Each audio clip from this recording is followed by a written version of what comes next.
आज के मुख्य समाचार। भूस्खलन से ढहा सिविल पुल। अटल सभागार मंडी में भाजपा की 2 दिवसीय कार्य समिति बैठक। गेयटी थिएटर में पुलिस कर्मियों की कला ने जीता दिल। शिमला में राम मंदिर में निकाह का विरोध। ऑरेंज और येलो अलर्ट से बड़ी चिंता। हिमफेड की उपलब्धियों और नई योजनाओं पर चेयरमैन महेश्वर चौहान का बयान। निकाह कार्यक्रम को लेकर उठा विवाद, सूद सभा ने दी सफाई।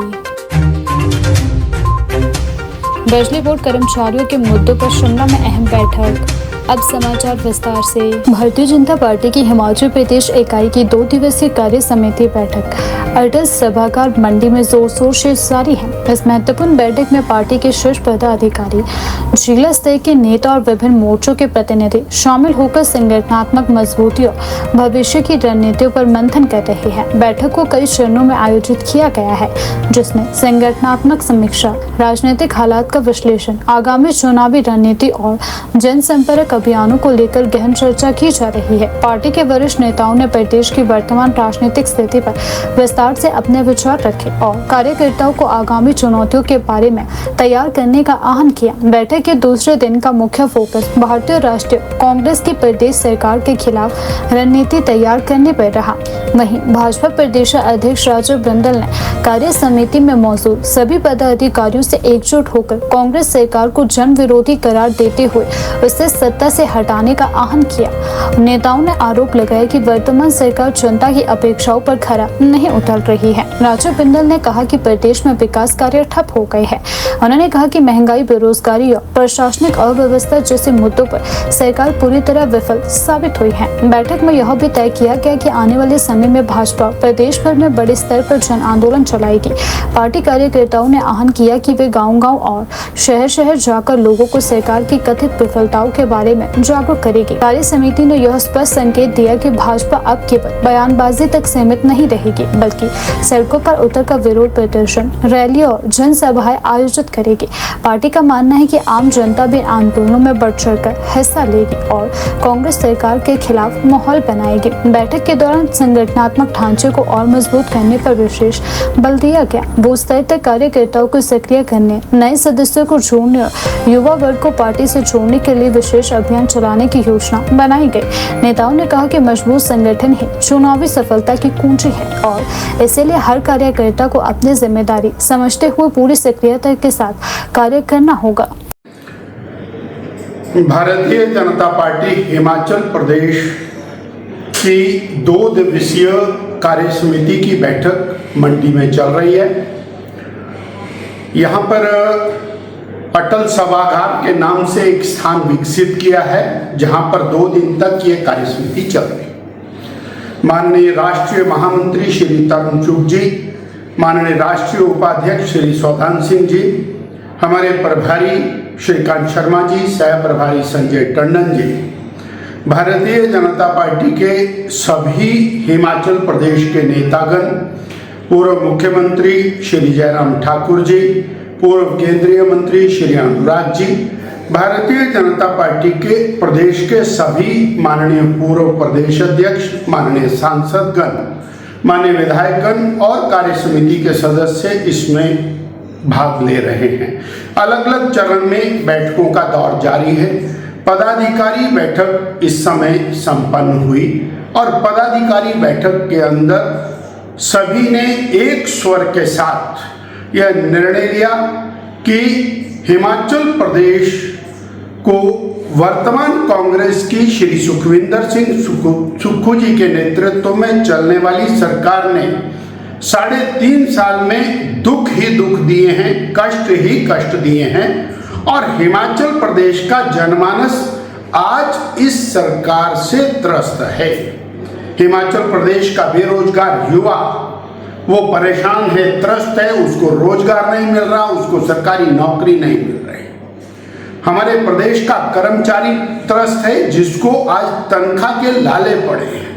हमारे प्रदेश का रिटायरी सड़कों के ऊपर आकर के और पिछले 6 महीने 8 महीने 1 साल से लगातार संघर्ष कर रहा है और अपनी जो उसकी खुद की कमाई है उसको प्राप्त करने के लिए सरकार से लड़ रहा है। प्रदेश की लाखों लाखों बहनें जिनको वर्तमान कांग्रेस ने ठगा है वो आज पूरी तरह से उद्वेलित हैं।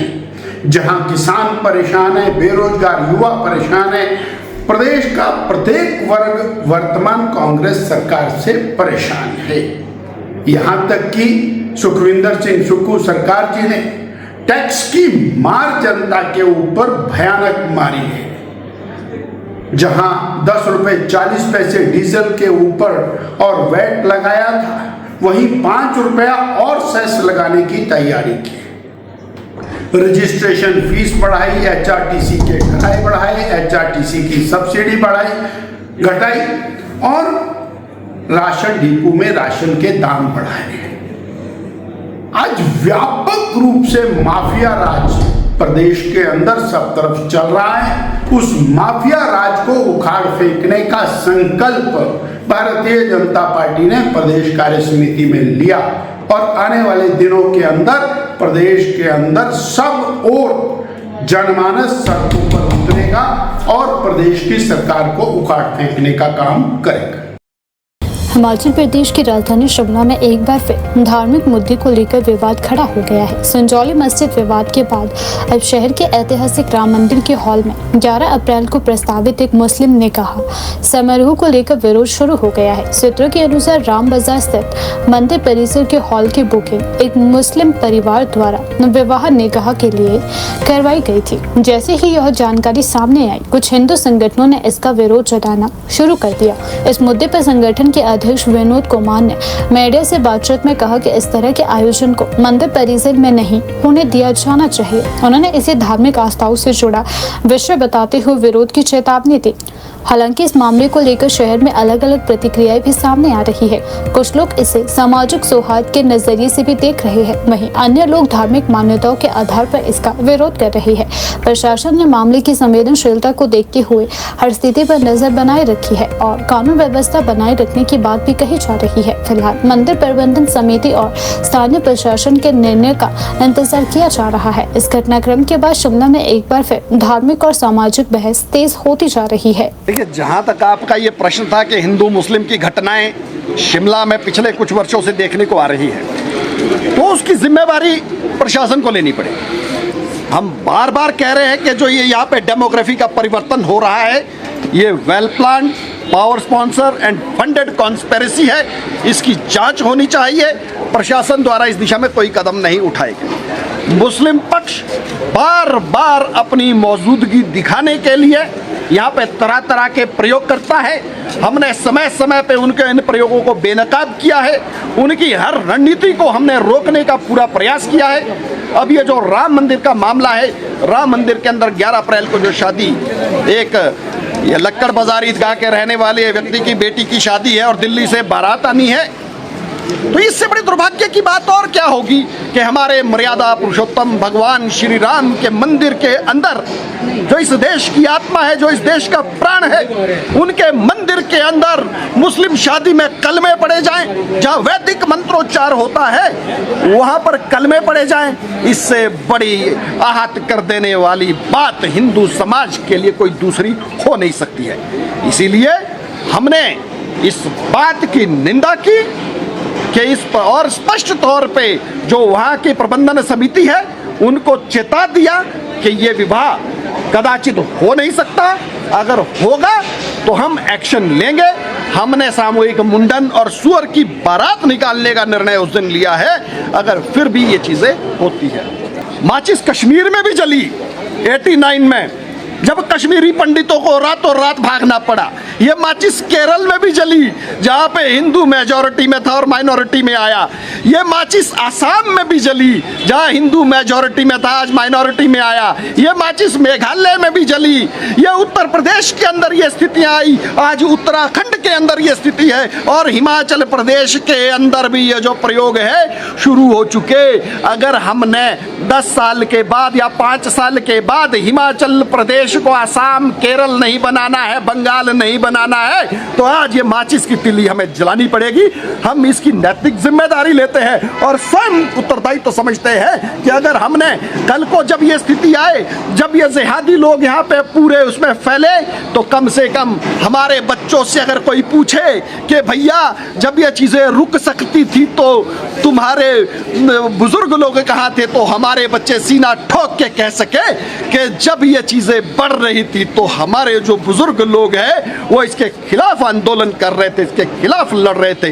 ये पूरे सनातन समाज की जिम्मेदारी आज बनती है कि इस माचिस की तिल्ली को जलाया जाए, क्योंकि दूसरे पक्ष में 12.5 लाख मौलवी पूरे देश में यही काम कर रहे हैं कि गज़वाए हिंद 1947 में जो वो गज़वाए हिंद 2047 में गज़वाए हिंद का लक्ष्य लेके चले हैं, जो उनकी गति है उन्हें 2047 तक रुकना नहीं पड़ेगा, वो तो इसको 2030 में ही अचीव कर लेंगे। इसलिए पूरे हिंदू समाज की जिम्मेदारी बनती है कि इस माचिस की तिल्ली को वो जलाए। किया हम तो वसुधैव कुटुंबकम की बात करते हैं। हमारा सनातन समाज तो पूरे विश्व को अपना परिवार मानता है। कण कण में हम भगवान को मानते हैं, प्रकृति में हम भगवान को मानते हैं। हमने तो पूरे विश्व को अपना परिवार मान लिया, परंतु इसका अर्थ ये नहीं होगा कि आपके धर्म पे कोई चोट करे और आप पंथ निरपेक्षता का राग लापते रहे।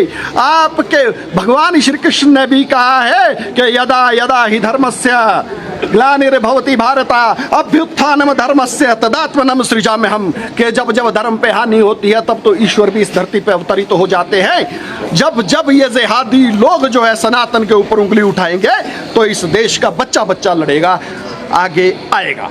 BS करके डॉक्टर आता है और वो दिल्ली के अंदर मस्जिद के अंदर से एक कार को निकालता है और ब्लास्ट कर देता है। ये सेब तो जिहादी सेब तो पूरी दुनिया को खराब कर रहे हैं। इन जिहादी सेबों से बचाने के लिए ही तो हम ये लड़ाई लड़ रहे हैं।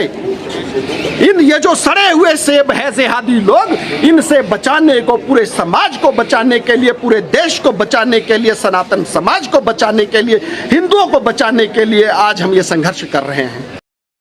हिमफेड के चेयरमैन महेश्वर चौहान ने संस्था की उपलब्धियों, वर्तमान कार्य प्रणालियों, भविष्य की योजनाओं को लेकर विस्तृत से जानकारी साझा की।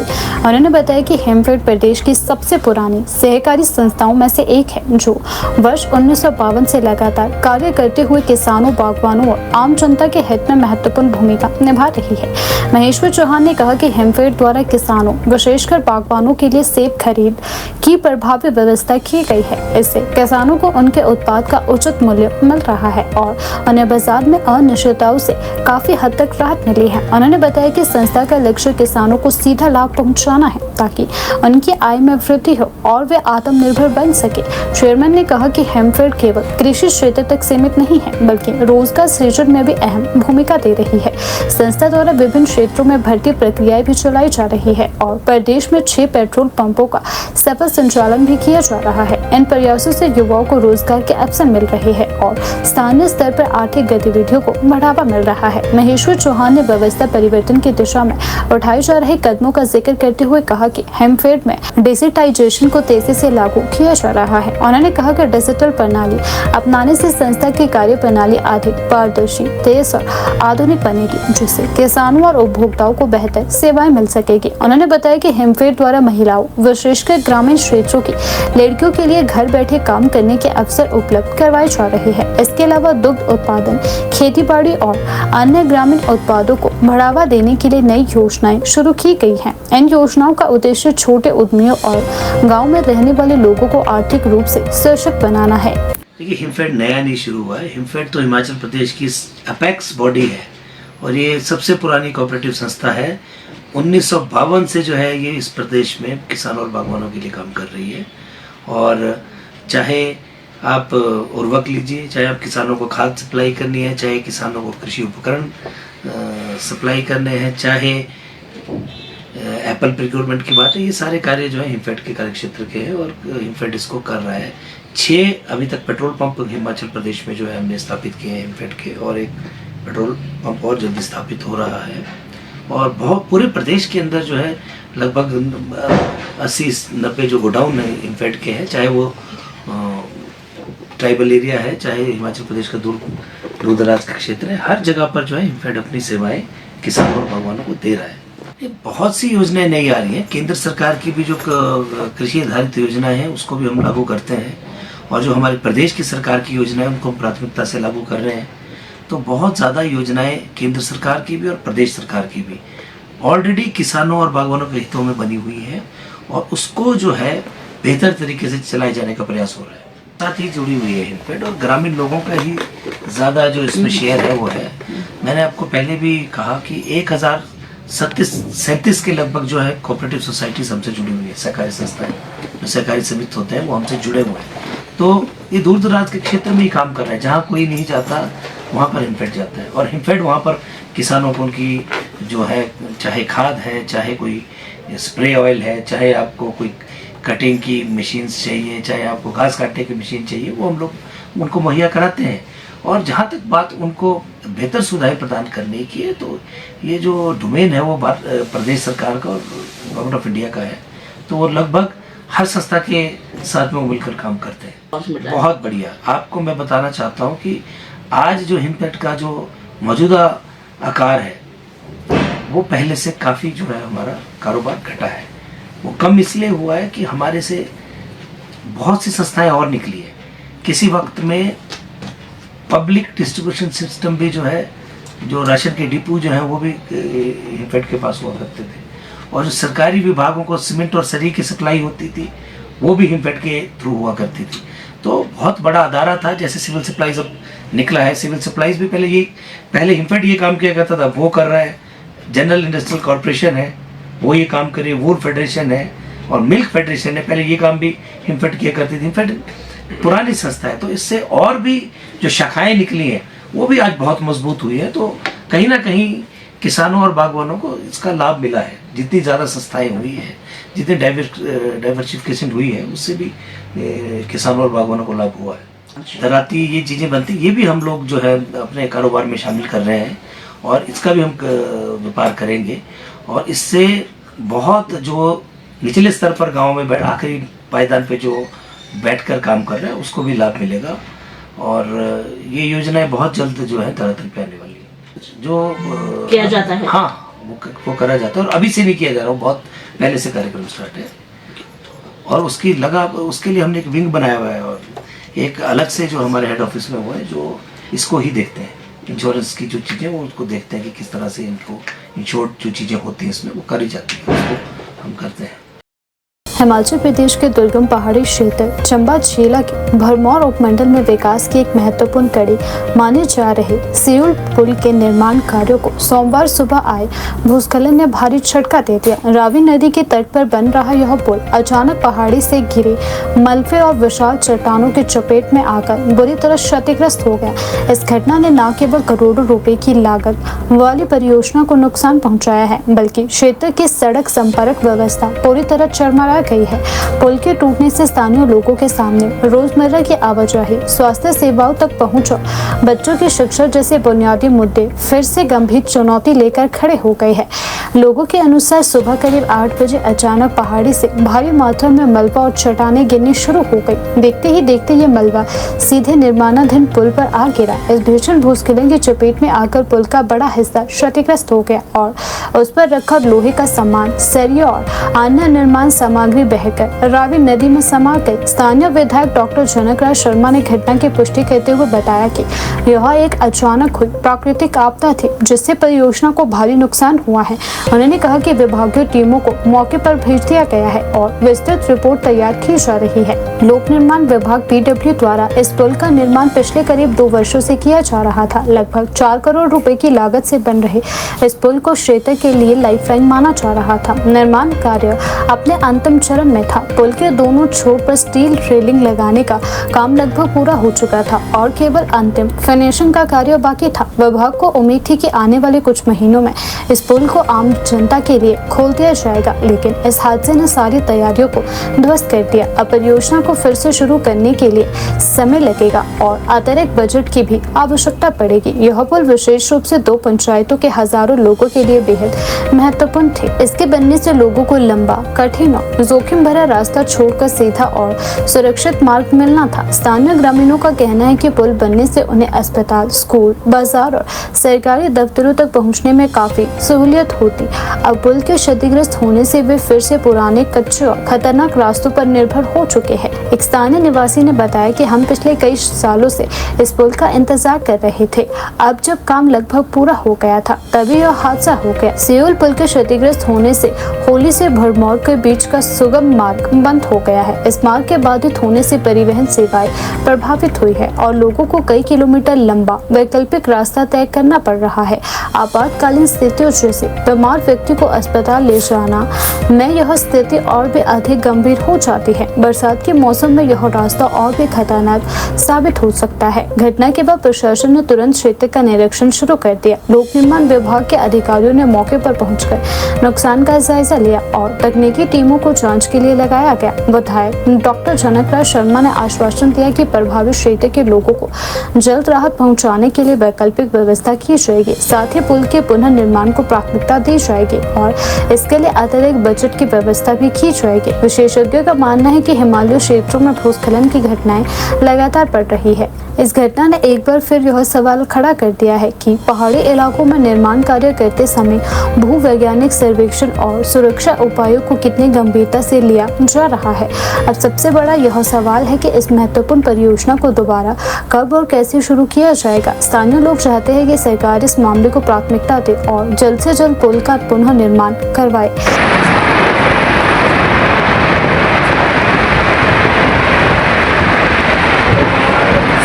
सियूर पुल डैमेज हो गया, फिर से सियूर पुल डैमेज, सियूर पुल डैमेज।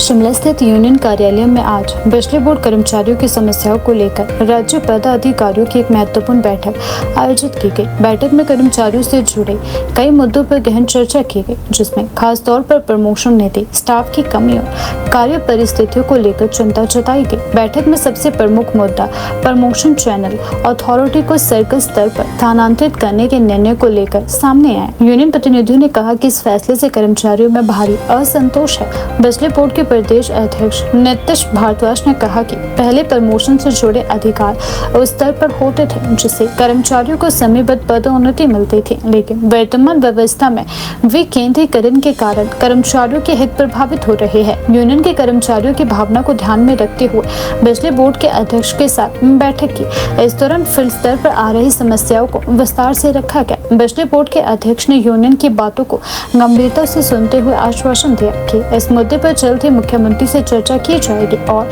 समाधान के लिए आवश्यक कदम उठाए जाएंगे। उन्होंने यह भी स्वीकार किया कि वर्तमान व्यवस्था में कुछ विसंगतियां हैं जिन्हें सुधारने की जरूरत है। बैठक में यह भी सामने आया कि पहले जहां लगभग 6000 नियमित कर्मचारी कार्यरत थे, वहीं अब उपभोक्ताओं की संख्या बढ़कर 19 लाख से अधिक हो गई है। इसके बावजूद पिछले 4 से 5 वर्षों में नियमित कर्मचारियों की संख्या में अपेक्षित वृद्धि नहीं हुई है। इस कारण फील्ड में कार्यरत कर्मचारियों पर अत्यधिक कार्यभार पड़ रहा है और उन्हें जोखिमपूर्ण परिस्थितियों में भी कार्य करना पड़ रहा है। यूनियन ने अस्थायी और आउटसोर्स कर्मचारियों की स्थिति को लेकर भी गंभीर चिंता जताई।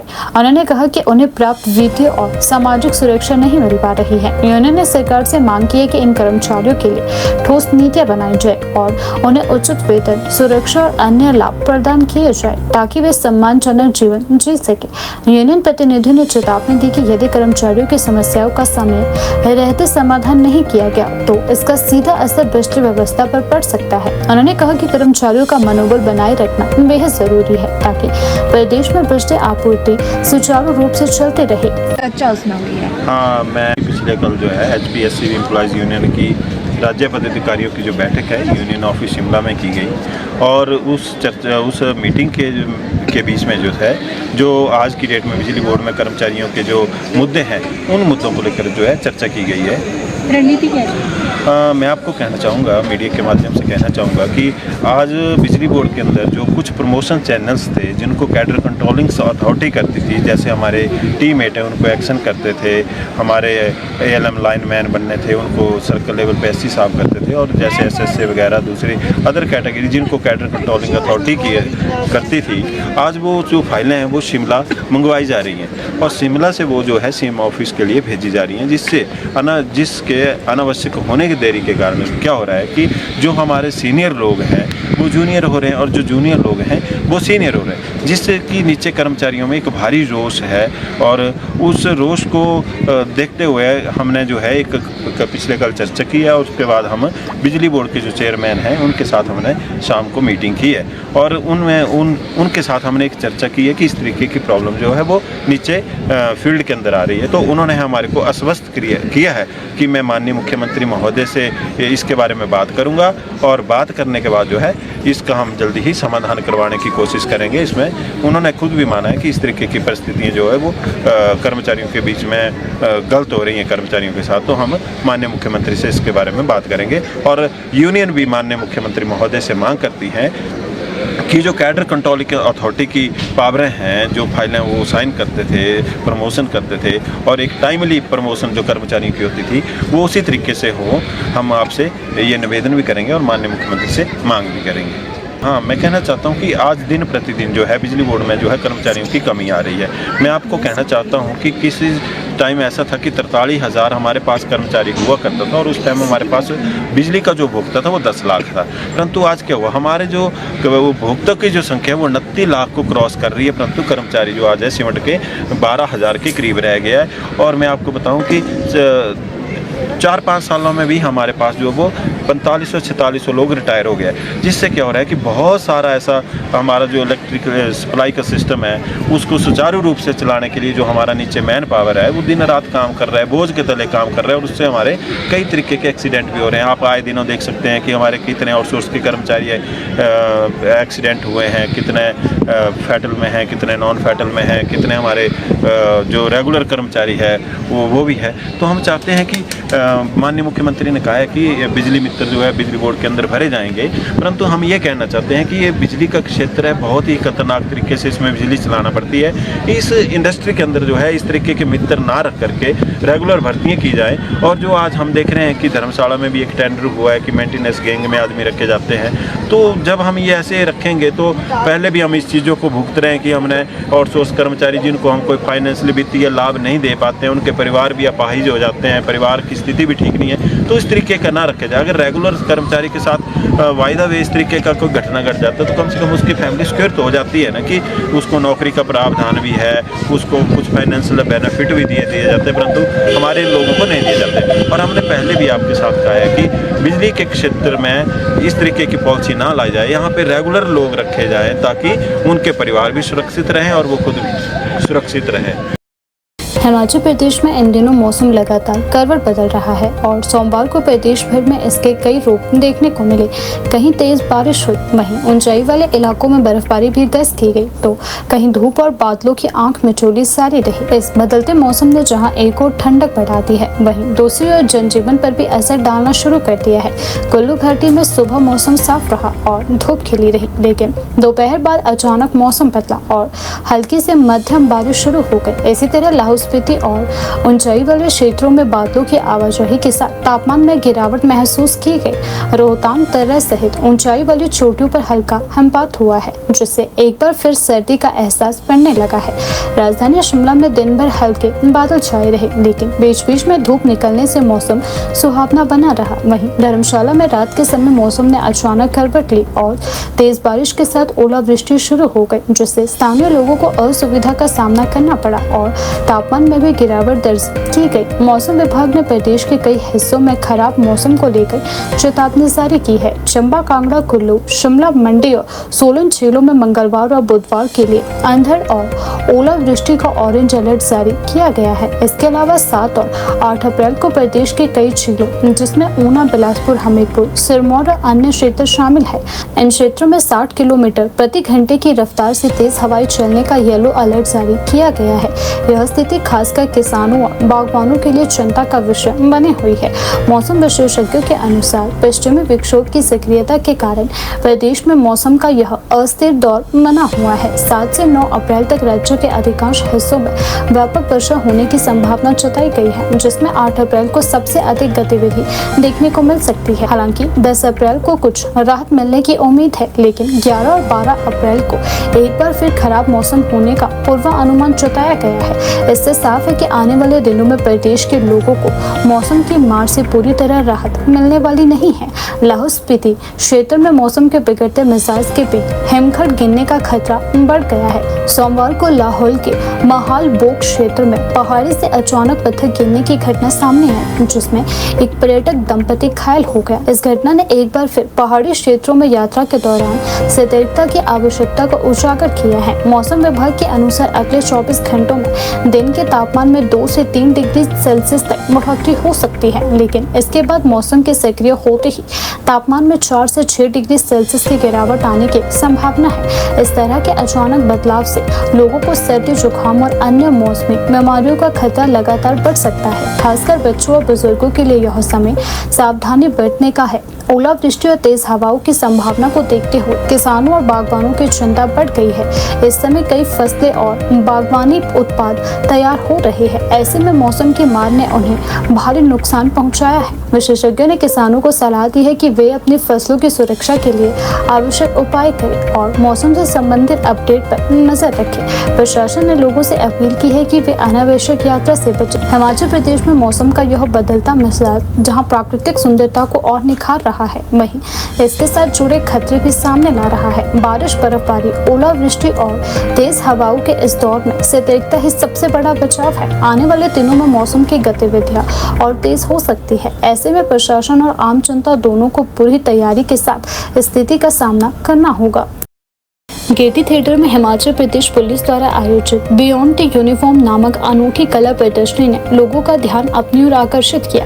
इस प्रदर्शनी ने यह साबित कर दिया कि खाकी वर्दी के पीछे सिर्फ शक्ति नहीं, बल्कि संवेदनशीलता, रचनात्मकता और भावनाओं से भरा एक कलाकार भी छिपा होता है। इस विशेष आयोजन का नेतृत्व अशोक तिवारी ने किया, जिनके प्रयासों से पुलिस कर्मियों की छिपी हुई कलात्मक प्रतिभा को मंच मिला। प्रदर्शनी में विभिन्न रैंकों के पुलिस कर्मचारियों द्वारा बनाई गई पेंटिंग्स को प्रदर्शित किया गया, जिसमें समाज से जुड़े मुद्दों को रंगों के माध्यम से बेहतर प्रभावशाली ढंग से उकेरा गया। कार्यक्रम में मुख्य अतिथि के रूप में सुरेंद्र चौहान ने शिरकत की।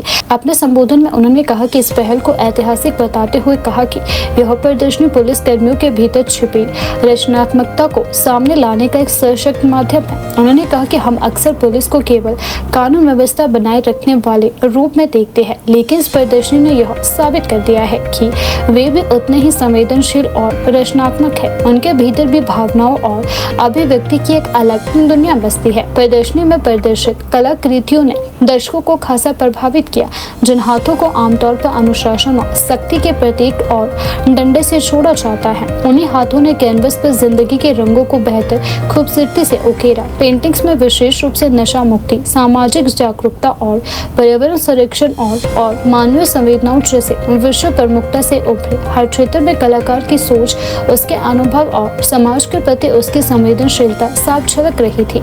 महापौर ने अपने संबोधन में कहा कि इस तरह के आयोजन पुलिस विभाग की एक सकारात्मक छवि प्रस्तुत करते हैं और समाज के साथ उनके संबंधों को मजबूत बनाने में अहम भूमिका निभाते हैं। उन्होंने यह भी कहा कि ऐसे प्रयास पुलिस कर्मियों को मानसिक रूप से संतुलित और प्रेरित रखते हैं, जिससे वे अपने कर्तव्यों का निर्वहन और बेहतर तरीके से कर पाते हैं। कार्यक्रम के दौरान सुरेंद्र चौहान ने खासतौर पर युवाओं और पुलिस कर्मियों को संदेश देते हुए कहा कि हर व्यक्ति के भीतर कोई न कोई प्रतिभा होती है, जिसे कभी दबाना नहीं चाहिए।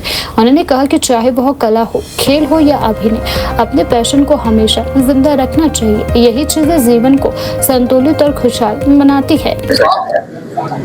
देखिए, मैं आज मुझे इस चीज़ का सौभाग्य प्राप्त हुआ। आज पुलिस डिपार्टमेंट की तरफ से इसको आज आयोजित किया गया, जिसमें अशोक तिवारी जी का एक नई पहल, नया प्रयास, नई कोशिश, एक beyond the uniform. Police department एक ड्यूटी करता है जो एक आम आदमी पुलिस को एक पर्टिकुलर चीज ड्यूटी जो सोसाइटी के प्रति निभाता है और सबको ये जानकारी रहती है। लेकिन पुलिस डिपार्टमेंट के कर्मचारियों के अंदर एक छिपी हुई जो कला है, जो छिपी हुई कला है, वो अशोक तिवारी जी ने उस कला को बाहर निकाला, जो बड़े काबिल तारीफ। आपने देखा होगा कैसे एक पुलिस का आदमी, उसके अंदर छिपा हुआ जो कलाकार है, वो कैसे उसको दिखा रहा है, वो बड़ी स्ट्रेंज, मैं खुद बड़ा हैरान हूँ, क्योंकि बिल्कुल डिफरेंट है ये उनकी जॉब से। उसकी हर आदमी के अंदर एक कलाकार छुपा होता है, उसकी प्रतिभा को निकालना, उसको निखारना एक बहुत बड़ी बात है। वो एक अशोक तिवारी जी ने एक बड़ा सराहनीय प्रयास किया, जिसमें ना केवल इसमें कई चीजें आपने ऐसी देखी होगी कि जीवन के बारे में संघर्ष कैसे होता है, कैसे जीवन को जिया जाता है, और पेंटिंग्स के साथ में मैं देखा हुआ एक चिट्टे पे एक हमारे कर्मचारी ने और शानदार उसमें हिम्मत ने दिखाया उसको, किस तरह से हमारा युवा साथी चिट्टे के उसकी दलदल में फंस जाता है, उसको एक चिट्टे का पैकेट के अंदर उसको दिखाया गया। डार्कनेस है उसकी लाइफ में, उसकी जिंदगी से निकलने की छटपटाहट है, बाहर निकल रहा है। उसने एक पेंटिंग के जरिए सारा मैसेज उसमें दिया, एक बहुत बड़ी चीज है। और मेगी जी, सुनील नेगी की बहुत अच्छी पेंटिंग है, गीतांजलि जी की, मतलब इसमें इन्होंने पूरा डिटेल्ड उसमें बता रखा हुआ है कि क्या ये हम दिखाना चाहते हैं, क्योंकि कला को समझना और उसके बारे में प्रतिक्रिया देना, एक मैं छोटा आदमी हूँ, मुझे इसके बारे में लेकिन देख के लगता है, आभास होता है इन चीज़ों का कि आप कितनी गहराई में सोचते हो, और समाज के लिए एक बहुत बड़ा कंट्रीब्यूशन है। और मैं समझता हूँ कि ये तिवारी जी बहुत बहुत बधाई के पात्र है कि आपने ऐसी इनके लोगों के अंदर जो छुपी हुई कला है उसको निभाना है। पुलिस वाले को एक पुलिस वाला ना समझ करके उसके अंदर एक कलाकार भी है, एक ऐसा इंसान भी है, वो भी माँ बाप भी है, बच्चे हैं, उसके फीलिंग्स है, उसकी कैसे वो सोसाइटी के बारे में सोचता है, वो एक बड़ी डिटेल्ड में उन्होंने बताया। बड़ा मुझे बड़ी आने का मुझे सौभाग्य प्राप्त हो, मैंने बहुत बहुत धन्यवाद करता हूँ इनका, और मैं सबको बहुत बधाई देता हूँ कि आप इनको, मैं समझता हूँ कि इस एग्जीबिशन को कंटिन्यूटी में रखना। अभी ये सिर्फ एग्जीबिशन लगे, मैं समझता हूँ इसको फॉर सेल करना चाहिए, क्योंकि ये एक इन्होंने अभी कोई ऐसा नहीं रखा, जस्ट अपनी कला को दिखाने के लिए और एक अपनी जो इनके अंदर फीलिंग्स है, एक कलाकार जो छुपा हुआ, सिर्फ उसको निखारने के लिए तिवारी जी ने एक प्रयास किया था, जो एक बहुत सराहनीय भी है। और मैं समझता हूँ इसको एग्जीबिशन फॉर सेल के लिए इनका जो कलाकार इसमें काम कर रहे हैं, जिन्होंने बनाया है इस पेंटिंग्स को, क्योंकि यहाँ गेटी में बेचने के लिए भी लगाते हैं तो लगनी चाहिए। तो और मैं चाहता हूँ कि इसको प्रयास करें, और मैं आगे, हमारे यहाँ भी हॉल है, तो अगर ज़्यादा या कॉस्टली भी पड़ेगा तो मैं अपने नगर निगम के हॉल के आसपास भी हम कर सकते हैं, क्योंकि हमने विंटर कार्निवाल में भी ये दिया था। तो एक पुलिस डिपार्टमेंट का एक अलग झलक दिखती है इससे, जो एक बहुत ही काबिल तारीफ है। सबसे पहली चीज या जो एक मैसेज हम इस एग्जीबिशन के थ्रू देना चाहते हैं वो ये कि हम सब पुलिसकर्मी भी अपनी पुलिसिंग ड्यूटी के साथ साथ हिमाचल प्रदेश के जो लोग हैं, जो एक परिवार है हिमाचल प्रदेश का, हम भी उसी के सदस्य हैं। दूसरा मैसेज हम ये देना चाहते हैं कि हम यूनिफॉर्म में हैं, लोग शायद हमसे डरते भी हैं, पुलिस के नाम से लोगों को थोड़ा खौफ होता है, लेकिन हम ये भी बताना चाहते हैं कि हमारे साथियों के अंदर, हमारे अंदर भी दिल है, भावनाएं, इमोशंस हैं, जैसे किसी बच्चे बच्ची में, लड़के लड़की में होती है। तो यहाँ जो भी काम हमारे साथियों ने दिखाया है, तो उसे देख के आप जानेंगे कि कितना व्यस्त कार्यक्रम होते हुए भी आपको पता ही है कि हम लोग की पुलिसिंग की ड्यूटी जो है वो नेवर एंडिंग है, बट उसके बीच में समय निकालना, और हमारे सभी साथी कांस्टेबल से लेके एसपी रैंक तक आप देख रहे हैं, सभी ने यहाँ पे अपनी अपनी जो कृति है, अपनी अपनी जो क्रिएशन है, जो भी जिस मीडियम में काम करता है उसको यहाँ पे दिखाया है। और मैं इन सबको बहुत ही बधाई देता हूँ और इनके जज्बे की दाद देता हूँ कि अपने इस बिजी शेड्यूल में भी, जहाँ मौका नहीं लगता खाने पीने का, उसमें इन्होंने अपने अंदर की जो एक छिपी हुई प्रतिभा है उसको निकालने का न केवल प्रयास किया है, और आज इस माध्यम के तौर पर पूरे प्रदेश के लोगों के सामने प्रस्तुत किया है, और हिमाचल प्रदेश पुलिस की नाक ऊंची की। देखिए, इसमें मैं आपको एक पूरी पिक्चर आपके सामने प्रस्तुत करना चाहूँगा। लगभग 6-7 महीने पहले माननीय मुख्यमंत्री महोदय ने कहा था कि प्रदेश में चिट्टा या नशे की समस्या का इलाज करने का केवल एक तरीका है कि पूरा प्रदेश और विशेषकर युवा, आप जैसे लोग, युवा जो है ये इसमें शामिल हो।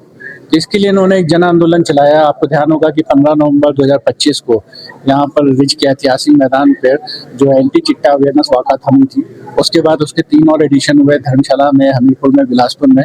और माननीय मुख्यमंत्री महोदय ने कहा है कि आगे भी इस तरह की एंटी चिट्टा अवेयरनेस वॉकाथॉन होती रहेगी। तो जहां आपके प्रश्न का सवाल है उसमें यह है कि माननीय मुख्यमंत्री महोदय ने ये जो जन आंदोलन चलाया उसके 3 भाग हैं।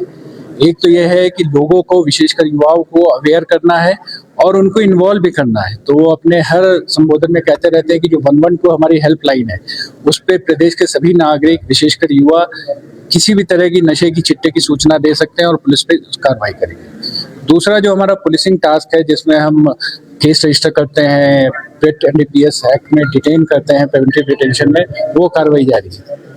तीसरी चीज जो है वो ये कि लोगों को, जिन परिवारों के बच्चे अनफॉर्चुनेटली इस नशे की समस्या के शिकार हो गए हैं, उनको प्रॉपर डी एडिक्शन और रिहेबिलिटेशन, उनको ये बताना।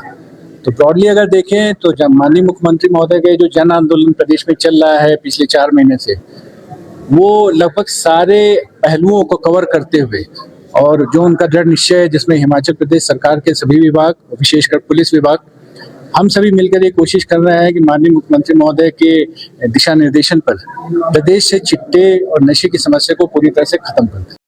शिमला के राम बाजार स्थित राम मंदिर परिसर में बुकिंग को लेकर एक बड़ा विवाद सामने आया है। 11 अप्रैल को यहां एक मुस्लिम परिवार की बेटी का निकाह प्रस्तावित होने की खबर के बाद कुछ संगठनों ने इसका विरोध जताया, जिससे मामला चर्चा का विषय बन गया। जानकारी के अनुसार राम मंदिर परिसर के अंतर्गत संचालित राम मंदिर हॉल को एक सामाजिक कार्यक्रम निकाह के लिए बुक किया गया था। जैसे ही यह जानकारी सार्वजनिक हुई, कुछ हिंदू संगठनों ने मंदिर परिसर में दूसरे धर्म के आयोजन पर आपत्ति जताई। हिंदू संघर्ष समिति और अन्य संगठनों ने इस मुद्दे पर कड़ा रुख अपनाते हुए कहा कि मंदिर परिसर में इस प्रकार के आयोजन से धार्मिक भावनाएं आहत हो सकती हैं। उन्होंने प्रशासन और संबंधित समिति से इस निर्णय पर पुनः विचार करने की मांग की।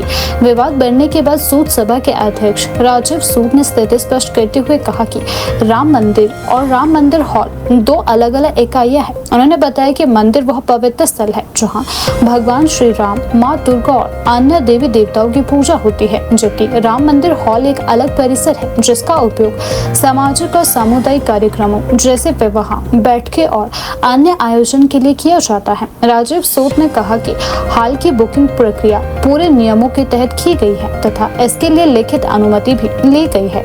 सूद सभा की ओर से यह भी बताया गया कि आयोजनकर्ताओं ने आश्वासन दिया है कि कार्यक्रम के दौरान किसी भी प्रकार की ऐसी गतिविधि नहीं होगी जिससे किसी धर्म या समुदाय की भावनाएं आहत हो। उन्होंने यह भी कहा कि मंदिर परिसर में केवल धार्मिक ही नहीं बल्कि शिक्षा, योग और सामाजिक सेवाओं से जुड़े कार्यक्रम भी नियमित रूप से आयोजित होते हैं, जिससे यह स्थान एक व्यापक सामाजिक सांस्कृतिक केंद्र के रूप में कार्य करता है। विवाद को देखते हुए हिंदू संघर्ष समिति के प्रतिनिधियों और सूद सभा के बीच बैठक आयोजित की गई। बैठक के बाद दोनों पक्षों ने आपसी संवाद और समझ के माध्यम से समाधान निकालने पर सहमति जताई। इस दौरान यह भी स्पष्ट किया गया कि किसी भी तरह का टकराव या विवाद बढ़ाने के बजाय सामाजिक सौहार्द बनाए रखना प्राथमिकता रहेगी। सबसे पहले स्पष्टीकरण मैं देता हूं कि राम मंदिर में तो कभी हम बुकिंग भी नहीं करते, ना तो वहां पे किसी भी समुदाय की शादी नहीं होती है राम मंदिर में, ठीक है ना। ये राम मंदिर हॉल है नीचे, जहाँ पे शादी का बुकिंग की जाती है और रूटीन में ये शादी की बुकिंग हुई है, जो कि दिसंबर महीने में 2025 में हो चुकी थी।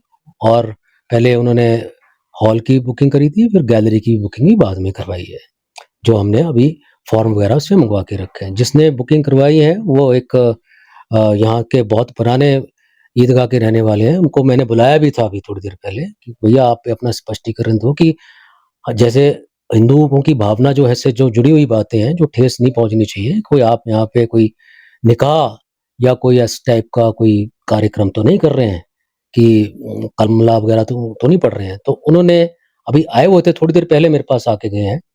तो मुझे लगता है कि अब वो ये कंट्रोवर्सी जो हुई है, ये हुई है कुछ कंफ्यूजन थी नाम के प्रति कि राम मंदिर क्या है और राम मंदिर हॉल क्या है, उसकी एक था। फिर पहले एक थोड़ा सा लोगों को भ्रम था कि शायद लड़की हिंदू है, को लव जिहाद का एंगल तो नहीं है।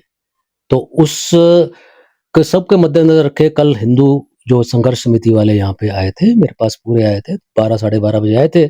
उसके बाद हमने देखा कि यार ये थोड़ी सी नाजुक सिचुएशन हो सकती है, तो हमने अपनी कार्यकारिणी मैनेजिंग कमेटी की मीटिंग जो है आज कॉल करी हुई है 3 बजे। पर उससे पहले हम अपना होमवर्क शुरू कर दिया था। हमने कोशिश करी कि ये मोहम्मद नासिर हैं, इनको बुलाया जाए और इनसे पता किया जाए कि आपका प्रोग्राम एक्चुअली है क्या। तो उन्होंने अभी आके पूरा हमें ये बता दिया है और उन्हें लिख के भी दे दिया है। मैंने उनसे अनुरोध किया था कि जो आप कह रहे हैं इसको आप लिख के भी हमें दे दीजिए। तो उन्होंने लिख के हमें पूरा दे दिया कि हम यहाँ पे जो निकाह है वो तो हमारा बालूगंज की ईदगाह में होगा 2 दिन पहले। जैसे 11 की ये होगी तो 9 तारीख को जो बारात इनकी आनी है, दिल्ली से आनी है, लड़की यहाँ से है। लड़की अच्छी पढ़े लिखे खानदान के लोग हैं सारे, ये ऑकलैंड, लोरेटो और कॉन्वेंट में इनके बच्चे पढ़े हुए हैं। इनकी जो खुद जो आए हुए थे वो उनका खुद यहाँ पे शादी जो है 2005 में इसी राम मंदिर में हुई थी, ठीक है ना। तो राम मंदिर हॉल बोल रहा, मैंने भी गलती कर दी। वो एक अगेन प्रॉब्लम रहती है कि राम मंदिर बोल देते हैं। राम मंदिर जहाँ पे प्राण प्रतिष्ठा भगवान श्री राम जी की है, मर्यादा पुरुषोत्तम का दरबार है, माँ दुर्गा का है और भी जो भगवान है इष्ट हमारे वहाँ पे विराजमान है, उनमें कभी भी इस टाइप का कार्यक्रम आज तक नहीं हुआ है और ना कभी होगा भी। पर जो सूद सभा शिमला है वो सिर्फ राम मंदिर का ही संचालन नहीं करता है। इसके अलावा आपको तो ज्ञात ही है, हम क्रेमेटोरियम भी चलाते हैं, हमारी पढ़ाई की जो है एजुकेशन का भी पाठशालाएं चलती हैं, योगा का भी चलता है। नीचे हमारा जी 24 कमरे हमारे डबल बेड वाले जो अटैच्ड बाथरूम के हैं, 150 से ऊपर हमारी डॉर्मेट्रीज हैं, ठीक है ना। वहाँ पे भी हर समुदाय का लोग आते हैं, चाहे अपने उपचार के लिए आए, रिपन हॉस्पिटल नज़दीक हैं, अटेंडेंट के बतौर आए, चाहे वो पर्यटक के रूप में आए, चाहे किसी भी कारण के लिए आए, तो हम किसी को मना नहीं करते। हमारे संविधान जो हमारे बुजुर्गों ने बनाया है सन 61 में ये बना हुआ था, उसमें पहली लाइन ही है कि हम जो है इस टाइप की जो सामाजिक सेवाएं करेंगे उसमें इररिस्पेक्टिव ऑफ कास्ट, क्रीड और रिलीजन, ठीक है ना। तो हम अपने नियमों के साथ ही कार्य करते हैं और हम नियमों के साथ ही बंधे हुए हैं। इनफैक्ट जब हम ये फॉर्म भी भरवाते हैं, जब ये हॉल का भी करवाते हैं या गैलरी का भी कराते हैं, किसी ने अपनी पार्टी करनी है, शादी करनी है या कोई मुंडन करना है, कुछ भी करना है, किसी भी समुदाय का हो, उससे हम फॉर्म साइन करवाते हैं। उसमें टर्म्स एंड कंडीशंस पूरी लिखित हुई होती हैं, पूरी मैनेजमेंट की तरफ से वो बड़े सोच विचार के वहां लिखा हुआ है कि आप मदिरा, मच्छी, मीट, जुआ आदि ये पूरा निषेध है, क्योंकि ये पूरा परिसर राम जी का है, ठीक है ना। तो यहाँ पे आपने कोई इस टाइप का कार्य नहीं करना जिससे कि आपकी हमारे हिंदू समाज की जो है भावनाओं को ठेस पहुंचे।